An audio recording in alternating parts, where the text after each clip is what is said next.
इंतहाई काबिल एहतराम साईं मुख्तियार अहमद गिशकोरी साहब, मलिक मोहम्मद गिशकोरी साहब,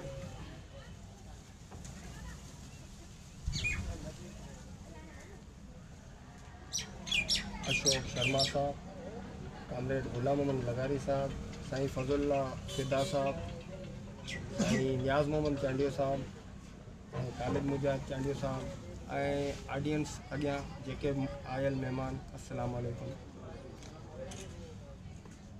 अॼु जेको असांखे हिते हिन प्रोग्राम में इनवाइट कयो, पहिरियों त खालिद मुजाहिद चांडियो असांजी फैमिली जो मेंबर आहे, जेको ही हेॾो मुख्तियार अहमद गिशकोरी साहब प्रोग्राम अरेंज कयो आहे खालिद मुजाहिद जे लाइ, इहो सम्झो असांजे पूरे ॻोठ जे लाइ आहे।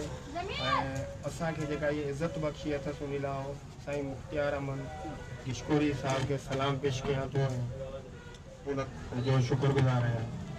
साईं तव्हांजी वॾी महिरबानी जो तव्हां इहे असांजो जेको आहे सो प्रोग्राम अरेंज कयो। खालिद मुजाहिद चांडियो काई तौराफ़ जो मोहताज कोन्हे। साईं मदद अली तमामु बहितरीनु ॻाल्हायो खालिद लाइ। असांजो सॼो ॾींहुं साईं खालिद सां कचहरियूं थियनि थियूं, ॾाढो मुतासिर आहियूं।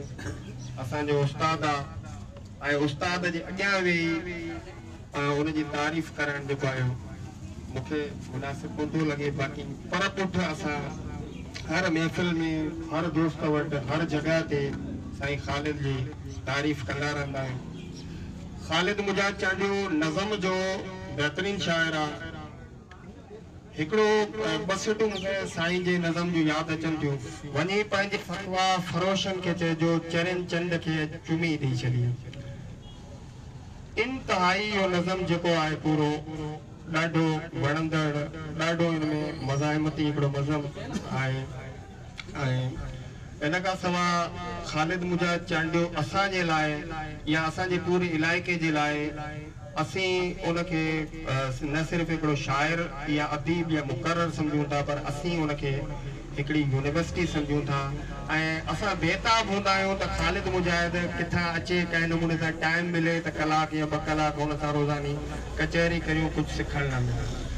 हर धर्म ते, मज़हब ते, चाहे हिंदू धर्म हुजे, शायदि हिंदू धर्म जे ते हिंदू दोस्त वेठा आहिनि, उन्हनि खे बि एतिरी नॉलेज न हुजे जेतिरी खालिद मुजाहिद।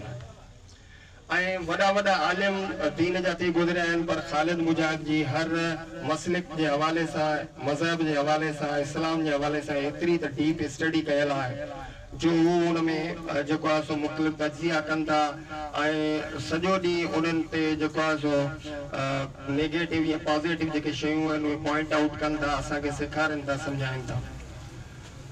खालिद मुजाहिद चांडियो इन खां सवाइ हिकिड़ो राजमंद माण्हू आहे, इंतहाई मोहबती माण्हू।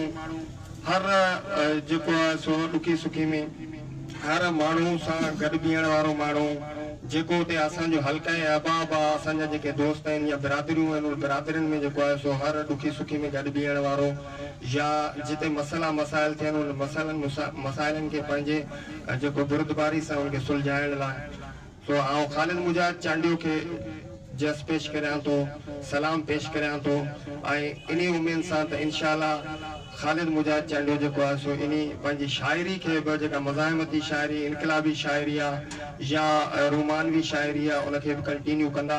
हींअर कुझु ॾींहं थिया आहिनि, कुझु सालूं थियूं आहिनि, मुंहिंजे ख़्याल में खालिद मुजाहिद चांडियो कुझु शहर लिखण खां थोरो असां कोन ॿुधो आहे शहर, पर साईं खालिद मुजाहिद चांडियो खे सजेस्ट कंदुसि त तव्हां जेको आहे वरी इन पंहिंजी जेको पेशो आहे इन खे कंटिन्यू कयो, इहो ई तव्हांजो नालो आहे।